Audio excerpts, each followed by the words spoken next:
Welcome to the All Hoops podcast. I'm your host, Steve Inman, and I'm joined by star producer and co-host Chris Burrito. It's officially trade season in the NBA, so we'll discuss some interesting trade rumors for the New York Knicks, plus a few other teams that need to make big moves in one direction or the other. Before we get to all that, Chris, my friend, how are you? Hey, Steve. Happy to talk more Knicks with you and obviously all around the NBA. But the Knicks were sort of in an interesting predicament this week. They received a lot of flack because they're putting Cam Reddish, they're at least dangling him in trades. And so they've sort of given up on the Cam Reddish experiment for like what seems to be like the second or third time since he's been in New York. And I'm having trouble deciphering what the Knicks were trying to do with him this whole time, because were they trying to play him so they can get an asset for him later on? Did they actually believe that he was someone worth incorporating into this young unit? I still don't have a clear answer. I just know that he played really well to start the season. He got injured, was never able to get a spot on the roster again. Now, on the flip side, part of why he was allowed to play so well is because he was taking minutes from Quentin Grimes. And so Quentin Grimes has been playing so well since he got back from his injury. He shows a lot of defensive, instincts. And I think this is a team that desperately needs someone who plays defense well. And it seems to me like Tibbs is also opening up the roster spot to someone like Deuce McBride. And I think this is in response to how bad the Knicks were playing defensively to start the season. And so far in 2 games, it looks like it could be working. Obviously a very, very small sample size, but I think moving forward, it'll be interesting to see if it actually makes a difference. I'm curious, what are your thoughts about the whole Reddish experiment and what the Knicks should do about that? Yeah, I mean, we both thought it was a worthy gamble to take on Reddish last year. You're giving up a top 20 protected pick from a team that is not tanking, but a very bad team. So that pick is not going to convey for years. So I don't have really a problem with the gamble. It looks like that gamble failed, and it would be very unlikely that they would be able to get a top 20 first round protected pick back for Reddish, knowing he has to get paid this summer, knowing you don't really know what he is as a player more than you did when you got him a year ago. So unfortunately it didn't work, but when you're the Knicks and you're kind of capped out, you're not going to have great draft picks. This is kind of the gambles you need to make. And so I don't fault them for trying. I do fault them for not really giving Reddish a full opportunity here. But at the end of the day, this is year 4, and he kind of is what he is, a guy who shows flashes. And I don't know if it was ever going to work out here. So obviously I loved Quentin Grimes. I think he's a guy who's already shown more than Reddish has as a Knick. If you look at his last 5 games since getting big minutes in the rotation, he's averaging about 12 a game on, great shooting, 57% from the floor, 45% from 3. He's averaging about 32 minutes a game. And he looks to me like, if you can just keep him getting these minutes from Tom Thibodeau, he looks like a long-term answer at shooting guard, which is really exciting to see, because Brunson is a great offensive point guard, but defensively it causes problems. And as you said, this is kind of the adjustment we've been waiting for from Tom Thibodeau. Yeah, and my whole thing with making the Reddish thing as a sort of like a widely known thing sort of presents other issues when like someone like Toppin, who got injured, and now who is going to step in to put in his minutes? Apparently RJ's going to play the 4, but No. at that point, like why like, I don't know. I feel like it was such a fuss with the whole Reddish thing that it sort of puts everyone in like unknown territory. Yeah, no, I'm with you there. Just trying to think of like teams that Reddish can go to and get big minutes. How about the Orlando Magic? They're a team that kind of has a lot of bigs. Paolo is there. He's kind of a 3-4. Can Reddish kind of be their 2-3 this year? I think that makes a lot of sense. They're a team that has a lot of, a glut of guards and a glut of bigs, but they don't have a lot of wings. And so I think that's a team that could make a lot of sense to take a flyer on him. Maybe they give up their second round pick this year, which is going to be in the low 30s. That's something that could have a lot of value to the Knicks. And at the same time, get a guy in Reddish who you get a 2/3 of the year flyer on and then can decide if you want to pay him as a restricted free agent this summer. Yeah, and I think that's ultimately probably the reason why the Knicks are like half-heartedly trying. Like they want to show off that he's good, but they don't want to pay him. And I think I sort of agree that they shouldn't pay him. Like I don't think he should enough. So I think, in summary, I think the Knicks are making the right choice in like allowing them to see more of Deuce McBride and like having Grimes have a more featured role. The good thing about the Knicks is that I don't think they're suffering of offense, and I think, which I can't believe I'm saying, but it makes sense that they're doing this.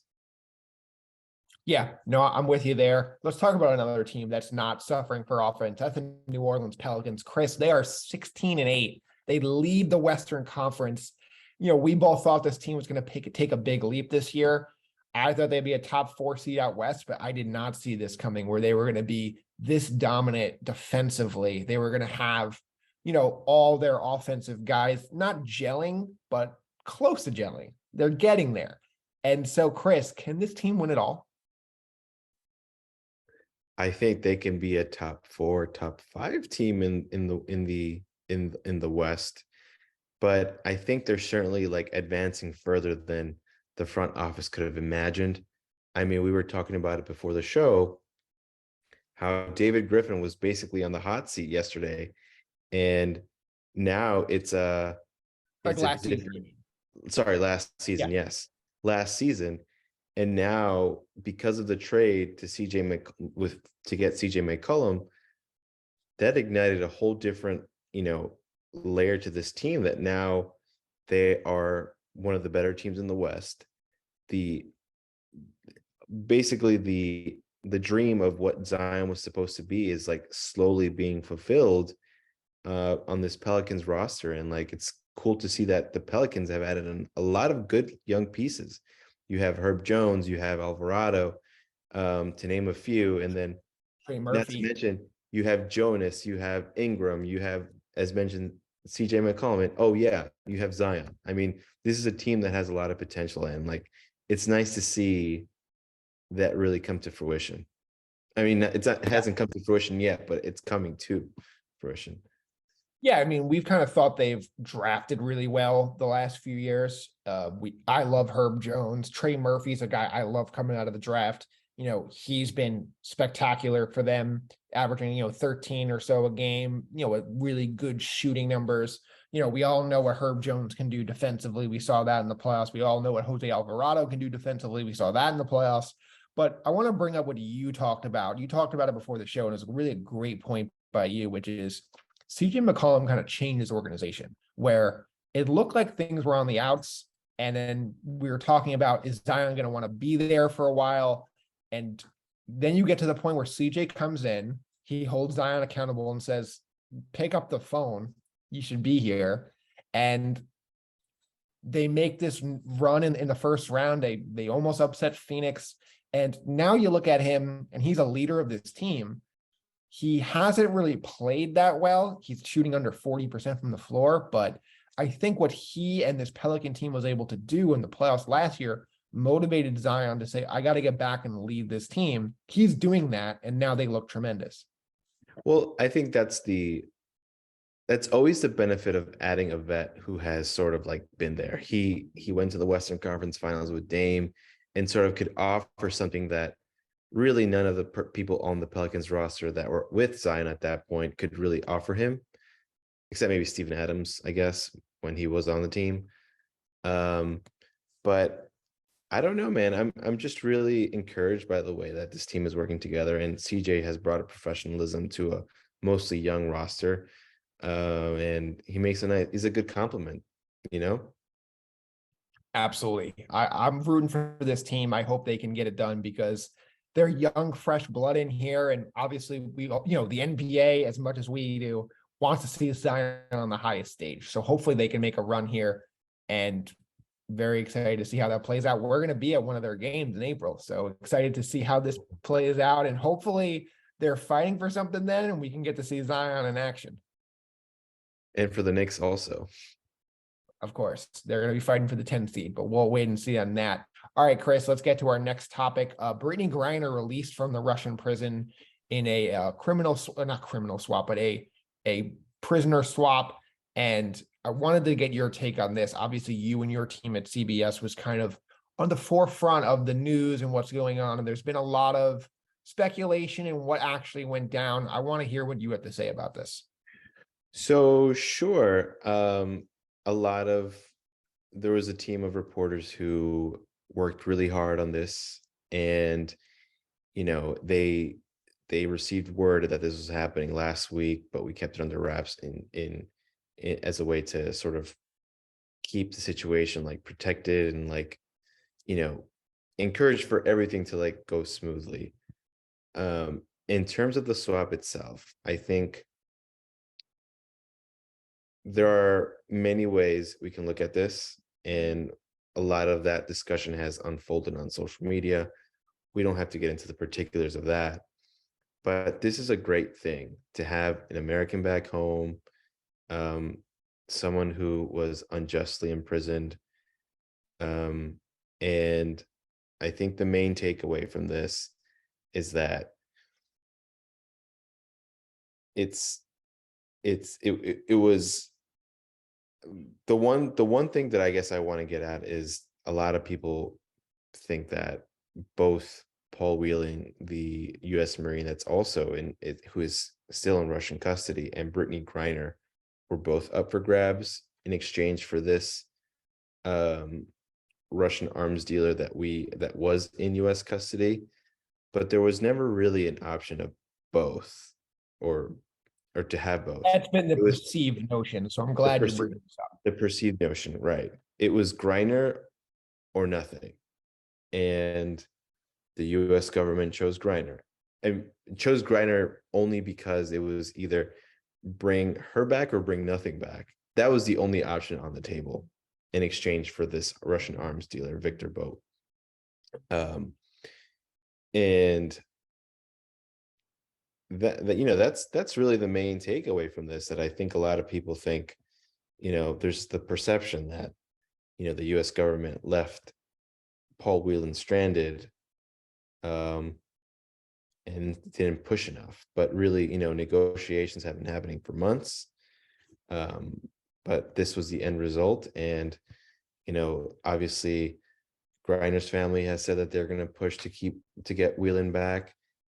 And so has the U.S. government. And, we also want Paul to come back home. Yeah, very well said there. And, it'll be fun to see Brittney Griner back on a court, hopefully sometime soon. And ideally, the WNBA can find a way to pay their stars better so they can not have to put themselves in kind of situations. And I think that raises another big point about this whole thing. But really quickly, I don't want to say that I didn't break the news for CBS. I said your team, but yeah. Yeah. But with Griner and the pay situation, she only had to go. She went there because, they were paying her really good money, and the WNBA certainly needs to address that aspect and like have more of a bigger share, or sort of like protect your talent a little bit better. Although we can also make the case that like, Russia was just looking for a way to make this happen, or like make something happen, because Griner had been playing in Russia for a few years already. So they were probably just looking for, I don't know if they were looking for a misstep or whatever, but it just seemed like with everything going on with the war currently happening in Ukraine, that this was an opportunity for them. And depending on how you see it, Russia certainly took advantage of that. Yeah, and I think the solution is the NBA probably needs to be more involved.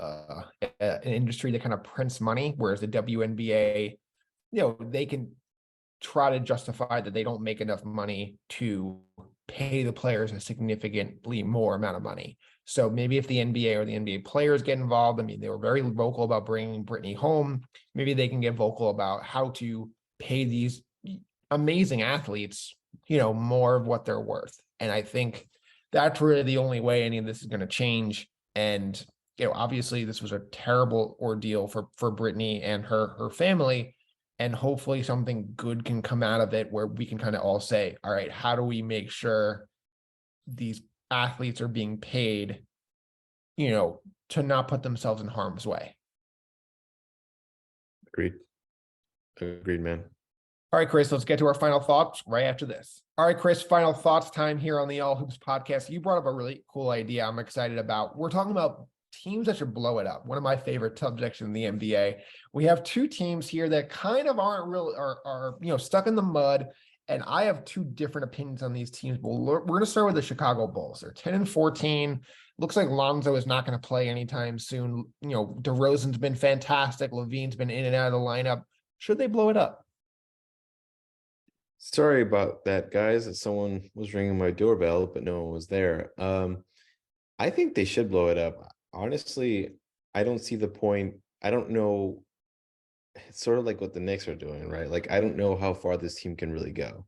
I think even at best, this team is a 7 seed, 8 seed in the East, right? With aspirations of like, how can you, like, the way this team improves is for LaVine to take an extra jump, DeRozan to maintain what he's doing, and for Pat Williams to become something more than he is. So I don't see the first path happening, really. The first path being that LaVine transforms himself into a better player. And I just don't see it. So I think it's in their best interest to sort of move on and trade those guys. I'm with you. Yeah, I totally agree. I think DeRozan is an all NBA caliber player right now. He's averaging 25 a game. His efficiency is just off the charts. He's an incredible player, and he's 34 in August. Is his value going to get much higher than it is right now? I think they can realistically go to the Lakers and say, we'll take the Westbrook deal. You give us both first round picks. And then those picks could actually wind up saving this franchise later in the decade. The LaVine thing is interesting. He's playing a little below his norm, but he's still a really good player. He's averaging 22 a game, 36% from three. But Chris, this contract is scary. It is $40 million next year, $43 million the year after that, $46 the year after that, and then a $49 million player option for 2027. I would try to move that, and I would say, okay, can you get a first round pick? Can you get a little more? Can you get some interesting young player? And if you can get decent value for him, I would do that. This is a guy who's been injury plagued for years. He's already dealt with some stuff this year. He's 27, so he's still young enough where you can kind of convince a team that this is a good contract. I would move off that immediately.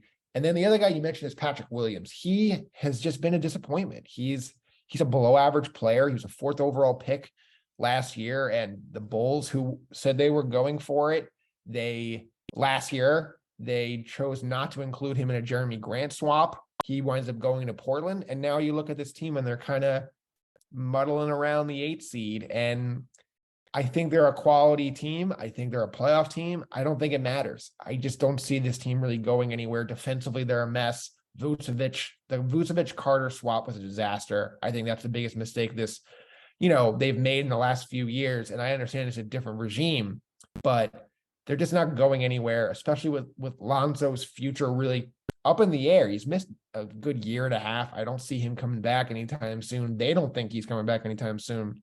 I would blow it up. I would trade the 2 stars. I would see if you can get anything for Vucevic and basically try to take your chances on a Victor Wembanyama sweepstakes.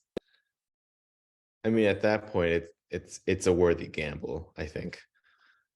Yeah. I mean, they have the best record they have the worst record in basketball of the teams that are not out of it. Like, of the non-tankers, they're the worst. And that's the last place you want to be.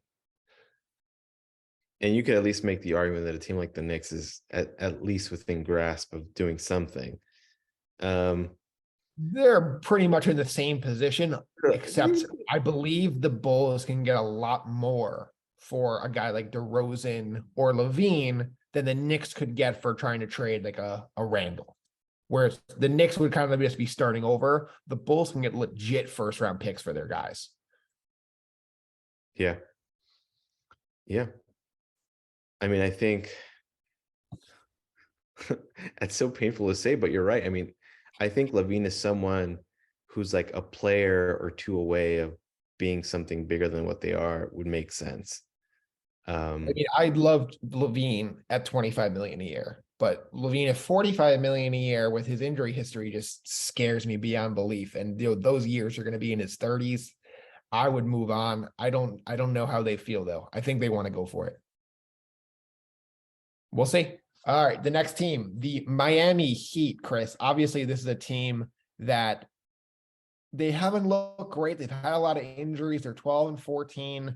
I don't think they should blow it up. This core has shown they can contend in the past. We've seen Jimmy Butler carry the team through a couple of rounds.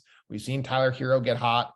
And I think more importantly, similar to the Knicks situation, I don't think there's a ton of value out there to trade for Kyle Lowry. I don't think there's much out there in a Jimmy Butler deal. I don't think Tyler Hero on his new giant deal is going to get you a significant return. So if you're not going to be able to rebuild through first round picks, I'd rather just ride it out and hope Spoelstra and this winning culture can kind of turn it around. So here's my take with the Heat. I think they should start a rebuild. I think they should trade Jimmy so that he could get a chip somewhere else. I just don't see a path for them to like win in the East. I mean, as currently constructed, they're not better than the Boston Celtics. They're not better than the Bucks. They're probably not even better than the Nets. And so they're in this like strange, weird place where like they can't really even improve unless even if they trade one of those guys, like on some level, the whole Heat culture thing has its limits too.